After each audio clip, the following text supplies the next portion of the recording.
Hey, small group folks. How's it going? Hope everybody's good.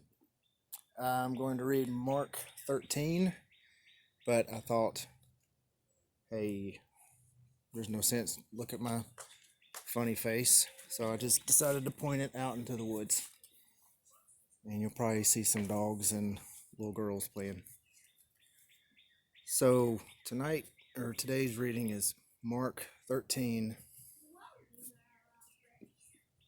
And as he came out of the temple, one of his disciples said to him, "Look, teacher, what wonderful stones and what wonderful buildings." And Jesus said to him, "Do you see these great buildings? There will not be left here one stone upon another that will not be thrown down." And as he sat on the Mount of Olives opposite the temple, Peter and James and John and Andrew asked him privately, "Tell us, when will these things be? And what will be the sign when all these things are about to be accomplished?" And Jesus began to say to them, "See that no one leads you astray. Many will come in my name, saying, 'I am he,' and they will lead many astray. And when you hear of wars and rumors of wars, do not be alarmed. This must take place, but the end is not yet. For nation will rise against nation, and kingdom against kingdom. There will be earthquakes in various places. There will be famines. These are but the beginnings of the birth pains.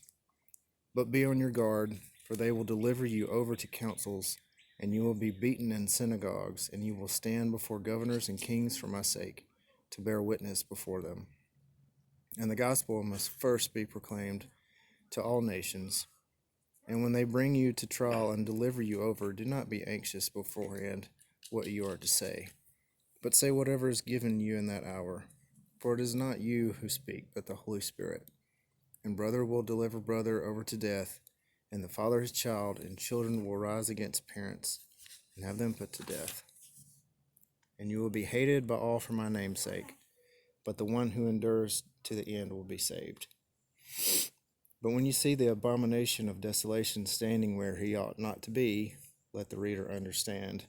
Then let those who are in Judea flee to the mountains.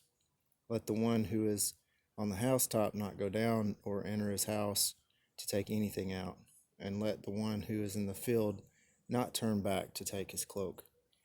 And alas for women who are pregnant, and for those who are nursing infants in those days.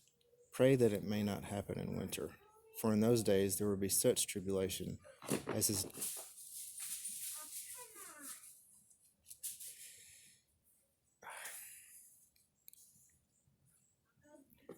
For there will be such tribulation as has not been from the beginning of the creation that God created until now, and never will be. And if the Lord had not cut short the days, no human being would be saved.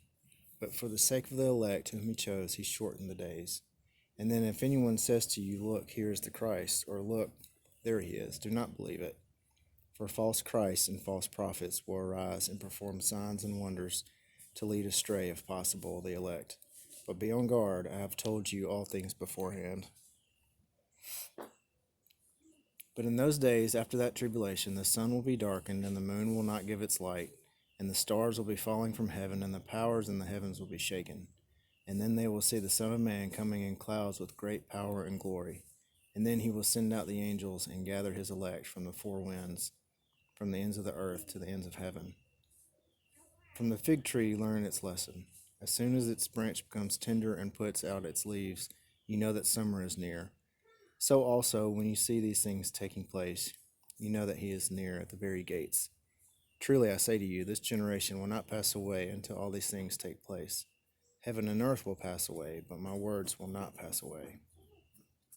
But concerning that day or that hour, no one knows, not even the angels in heaven, nor the Son, but only the Father.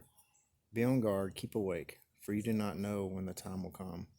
It is like a man going on a journey when he leaves home and puts his servants in charge, each with his work, and commands the doorkeeper to stay awake.